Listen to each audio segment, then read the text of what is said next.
Del Evangelio según San Mateo. Después de escuchar las palabras del ángel, las mujeres se alejaron a toda prisa del sepulcro.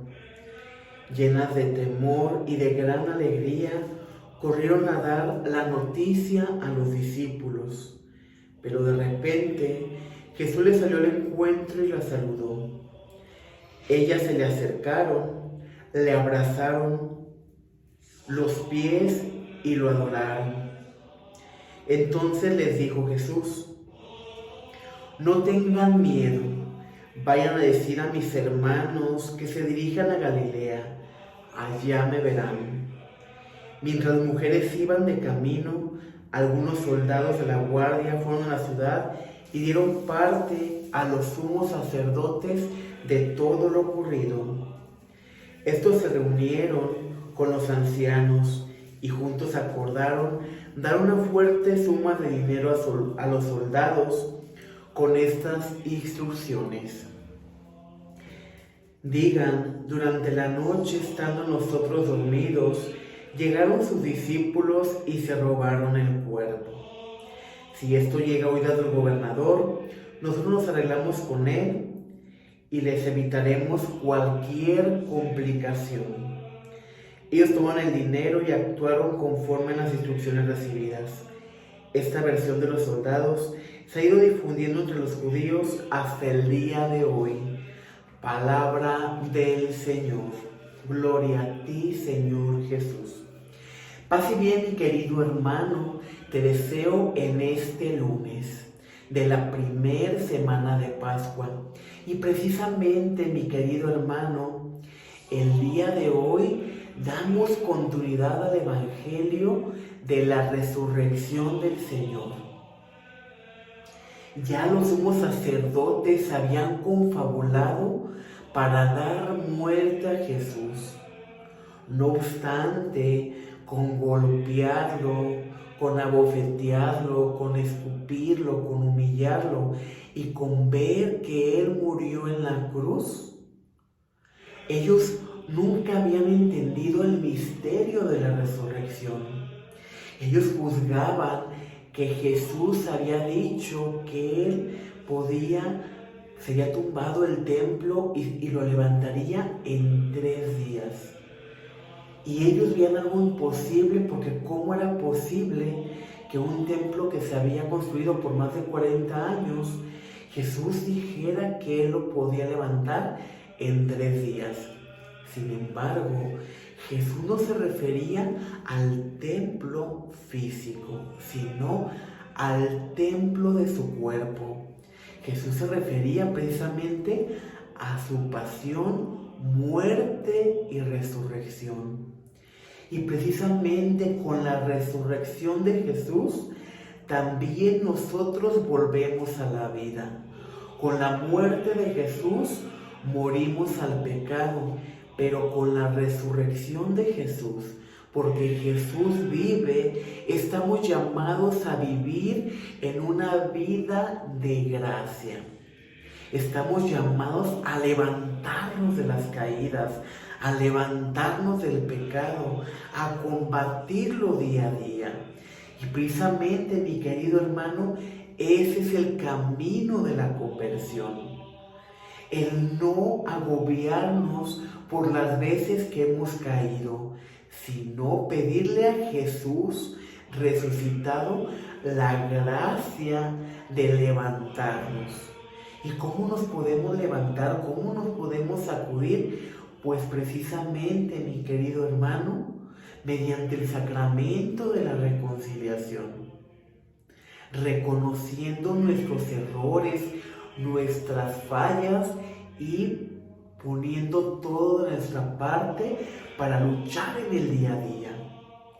El evangelista San Mateo nos habla de ese bello encuentro. María Magdalena y la otra María van a la tumba de Jesús con la intención de perfumarlo, de embalsamarlo. Recordemos que en los tiempos de Jesús, por la manera en la cual se hacía la sepultura, se tenía este gesto de perfumar el cuerpo para prepararlo. Por esto estas mujeres acuden, pero cuando llegan al sepulcro de Jesús, se encuentran con la novedad. No está Jesús. Entran en angustia. Sin embargo, es Jesús el que sale a su encuentro y les dice: vayan, alégrense, porque he vuelto a la vida, he resucitado.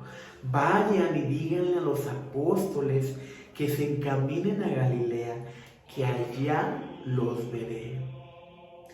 ¿Qué más podían hacer para querer tapar el milagro de la salvación, el milagro de la resurrección? Ya habían tomado por presa a Judas Iscariote, porque tanto los fariseos como los escribas, como los sumos sacerdotes, habían visualizado la debilidad de Judas Iscariote, que era un hombre ventajoso, que era un hombre con avaricia y que realmente de quienes acompañaban a Jesús era el más débil. ¿Por qué? Porque no se había permitido empaparse del amor de Dios. Por eso confabulan y agarran al más débil. ¿Y qué podemos aprender con esto, mi querido hermano? Estar alertas, porque el enemigo te va a tomar por el lado más blando, por esa circunstancia que te cueste más trabajo el estar trabajando, el superar, el levantarte. Por ahí va a llegar el enemigo. Y el enemigo tomó por presa a Judas Iscariote para que él entregara a Jesús. Ya habían comprado a todo el pueblo. Ya habían manipulado todo para que la gente dijera lo que ellos querían escuchar, no lo que realmente había pasado. Se negaron a reconocer a Jesús como el Hijo de Dios. Por eso Jesús, cuando es acusado, que le dicen: tú eres el rey de los judíos, tú has dicho que eres el rey de los judíos, tú eres el Mesías, él contesta: pregúntaselos. Yo no me he escondido. Yo he hablado en la asamblea, he hablado en el templo y he hablado con la verdad, porque yo soy la verdad. Pregúntaselos a los que he sanado, a los que he curado. Y realmente, mi querido hermano, es triste que por nuestra naturaleza humana estemos acostumbrados o a ver normal el traicionar. Jesús fue traicionado no solamente por Judas Iscariote, sino por todos aquellos que vieron los prodigios, que vieron los milagros y se callaron y se dejaron comprar. Cuando los soldados van a los sumos sacerdotes y les dicen lo que ha pasado, lo que ha sucedido, ellos vuelven a hacer lo mismo. Les dan dinero a estos para que digan que los discípulos se han robado el cuerpo de Jesús. Porque la verdad siempre saldrá a la luz, porque no hay nada que pueda permanecer por siempre oculto ante los ojos de Dios. Ellos no podían tapar el misterio de la resurrección. ¿Cómo podían explicar que los discípulos se habían robado el cuerpo de Jesús si vieron que Jesús murió en la cruz? Si clavaron la última flecha en su costado, de donde salió su sangre y agua.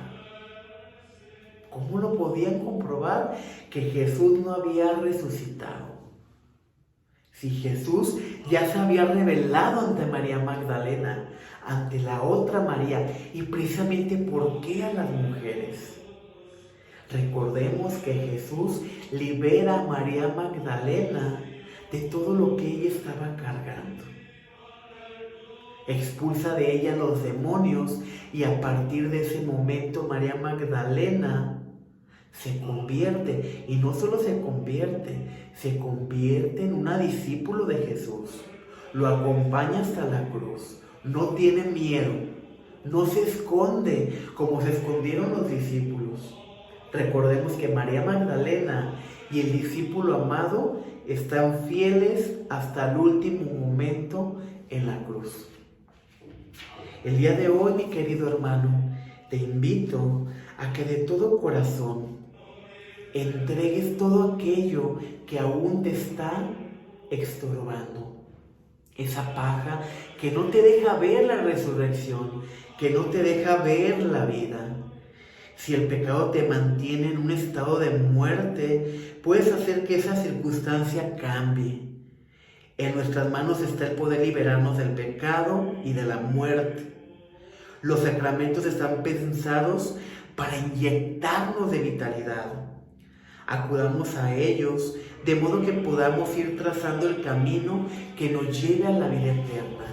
Acudamos al banquete del Señor, a alimentarnos de Jesús, el pan de vida, que es lo único que nos dará la fortaleza, mi querido hermano, para llegar al camino de la perfección, para llegar al camino de la santidad, como Jesús nos lo ha dicho. Sean perfectos como el Padre y yo soy perfecto.